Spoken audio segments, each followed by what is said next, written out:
Em nome do Pai, do Filho e do Espírito Santo. Amém. Palavra da salvação. E o Verbo se fez carne e habitou entre nós. Querido irmão, querida irmã, nestes dias deste tempo do Natal, estamos celebrando esta realidade bonita da Palavra eterna de Deus que se faz carne, que assume a nossa história. Deus arma a sua tenda entre nós, torna-se um de nós para nos trazer a salvação. Por isso, é preciso que estejamos atentos para perceber como que esta palavra eterna pode se tornar vida na nossa vida.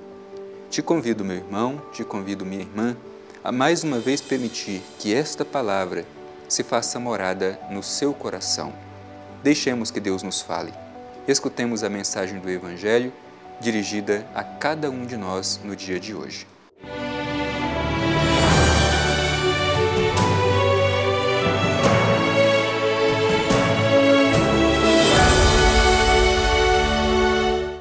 Proclamação do Evangelho de Jesus Cristo segundo João. Glória a vós, Senhor. No dia seguinte, João se achava lá de novo, com 2 de seus discípulos. Ao ver Jesus que passava, disse: Eis o Cordeiro de Deus. Os 2 discípulos ouviram-no falar e seguiram Jesus. Jesus voltou-se e, vendo que eles o seguiam, disse-lhes: Que procurais? Disseram-lhe: Rabi, que traduzido significa mestre, onde moras? Disse-lhes: Vinde e vede. Então eles foram e viram onde morava e permaneceram com ele aquele dia. Era a hora 10ª aproximadamente. André, o irmão de Simão Pedro, era um dos 2 que ouviram as palavras de João e seguiram Jesus. Encontra primeiramente seu próprio irmão, Simão, e lhe diz: Encontramos o Messias, que quer dizer Cristo. Ele o conduziu a Jesus. Fitando-o, disse-lhe Jesus: Tu és Simão, filho de João. Chamar-te-ás Cefas, que quer dizer pedra. Palavra da salvação. Glória a vós, Senhor. Meu irmão e minha irmã, ainda estamos neste primeiro capítulo do Evangelho de São João. Um capítulo bonito, porque mostra justamente a passagem do ministério de João Batista ao ministério de Jesus. E aqui nós conseguimos compreender a verdadeira identidade de Jesus, bem como a identidade de João Batista. De forma que nós também temos a oportunidade de olhar para Jesus, reconhecendo a sua verdadeira identidade e permitindo que sejamos identificados como filhos e filhas de Deus em Cristo Jesus, a palavra eterna que se faz carne e habita entre nós.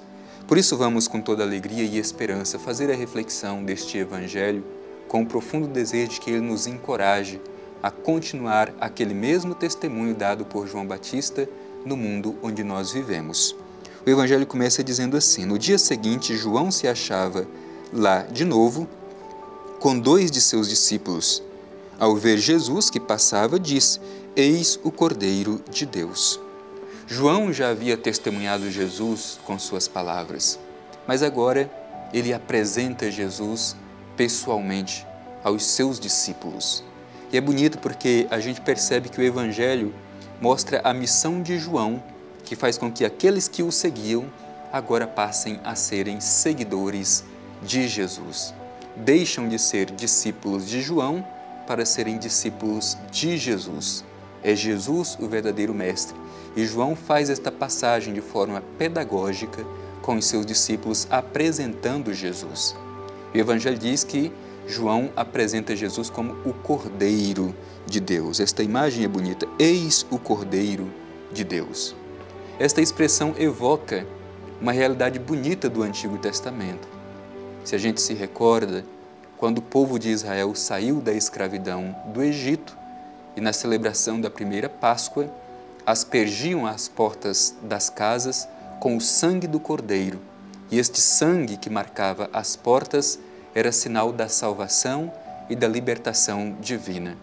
Por isso, quando João apresenta Jesus como o Cordeiro de Deus, É como que os cristãos atualizando, dizendo que agora é Cristo, o novo Cordeiro imolado, e é o seu sangue, o verdadeiro sinal de libertação e salvação.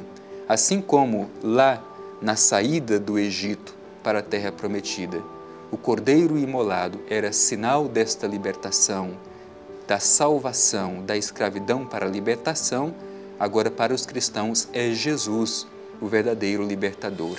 É o seu sangue, o verdadeiro sinal de salvação. Portanto, importante esta imagem utilizada por João Batista ao apresentar Jesus. Eis o Cordeiro de Deus. Agora o Cordeiro de Deus não é mais um animal, mas é o próprio Filho de Deus que se oferece, que é imolado para a nossa salvação. Em seguida diz o Evangelho, os 2 discípulos ouviram-no falar e seguiram Jesus. O testemunho de João é tão convincente e verdadeiro que faz com que as pessoas comecem a seguir Jesus. Ouviram e seguiram Jesus. Aliás, são 2 dimensões importantes para a nossa reflexão também. Saber ouvir. O seguimento depende da nossa capacidade de escuta. A fé entra pelos ouvidos. Por isso, sejamos mais atentos para escutar sempre a voz de Deus, porque somente desta forma podemos nos colocar no seguimento de Jesus, o Filho do Pai. E aí o Evangelho mostra a atitude de Jesus. Jesus voltou-se e, vendo que eles o seguiam, disse: que procurais? Jesus utiliza-se de uma pedagogia muito bonita. É Ele mesmo quem se dirige aos seus discípulos, vê os seus discípulos. E este ver não é simplesmente uma constatação física, mas é um olhar profundo. Jesus vê a realidade mais profunda dos seus discípulos e interroga: a quem procurais? E diante dessa interrogação que Jesus faz a esses 2 discípulos, disseram-lhe também com uma pergunta: Rabi, isto é, mestre, onde moras? E Jesus respondeu: vinde e vede. Poderíamos esperar que Jesus fosse responder de forma teórica onde é o endereço que ele mora. Mas aqui não se trata simplesmente de um lugar geográfico. Trata de fazer morada em Cristo, fazer morada no próprio Deus. Por isso Jesus diz: vinde e vede. É fazer esta experiência de encontro com Jesus, é vendo Jesus com os olhos da fé que podemos conhecer quem realmente Ele é. Por isso, ao dizer vinde e vede, o Evangelho diz: eles foram e viram onde morava e permaneceram com ele, isto é, criaram comunhão, intimidade com Jesus. Só se conhece quem é Jesus ao criar intimidade com ele. Vinde e vede. Eles foram, viram e permaneceram com Jesus. Permaneçamos também nós unidos a Jesus. É desta forma que nós conhecemos a sua verdadeira identidade. Em seguida, o Evangelho vai dizer que um desses 2 discípulos de João era André, irmão de Simão Pedro. Como diz o Evangelho, era um dos 2 que ouviram as palavras de João e seguiram Jesus. E é bonito porque o Evangelho mostra essa dinâmica de que quem experimenta Jesus deseja compartilhar esta experiência. Por isso, diz assim: encontra primeiramente seu próprio irmão. Simão, isto é, André, encontra primeiramente seu próprio irmão e diz: encontramos o Messias, que quer dizer Cristo, e o conduziu a Jesus. Isto é, quando nós fazemos uma experiência verdadeira com Jesus, também temos o dever e o desejo de fazer com que este Jesus que encontramos, que conhecemos, também seja encontrado e conhecido pelas pessoas. André conduziu seu irmão a Jesus. E nós estamos conduzindo as pessoas a Jesus ou estamos ainda distanciando estas pessoas de Jesus? Sejamos como André, ao conhecer Jesus, estar com Ele, conduzir outras pessoas a Jesus. E o Evangelho que ouvimos se conclui dizendo assim: Jesus, fitando-o, disse: Tu és Simão, filho de João, chamar-te-ás Cefas, que quer dizer pedra. A mudança de nome é muito significativo na Bíblia, porque mudar de nome significa mudar de missão. Cefas significa pedra. E pedra, como nós poderemos ver um pouco mais adiante, é justamente aquilo que Jesus vai dizer: Tu és pedra, tu és Pedro, e sobre esta pedra edificarei a minha igreja. Portanto, de Simão, ele passa a se chamar Cefas, que quer dizer pedra. Portanto, Aqui Jesus já apresenta que Pedro terá uma grande missão, que é ser alicerce, suporte para a edificação da Igreja de Cristo. Deixemos que esta mensagem do Evangelho que hoje nós escutamos ilumine a nossa vida.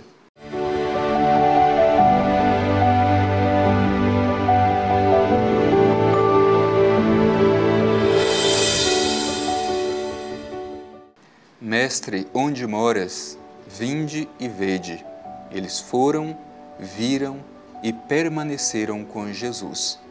Diante da mensagem do Evangelho que hoje ouvimos, procuremos encontrar Jesus, ver Jesus, tocar Jesus, permanecer com Ele, fazer morada em Jesus. Desta forma, criar uma intimidade com Ele. É somente assim que poderemos conhecê-lo verdadeiramente.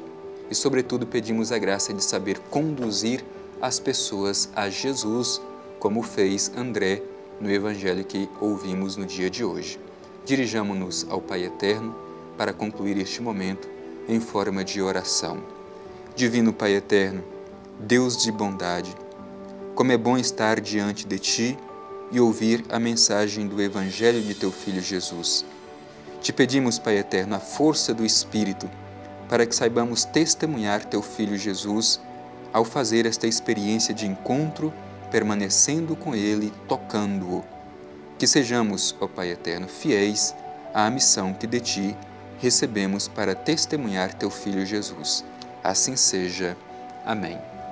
O Senhor esteja convosco, Ele está no meio de nós. Abençoe-vos o Deus Todo-Poderoso, Pai, Filho e Espírito Santo. Amém.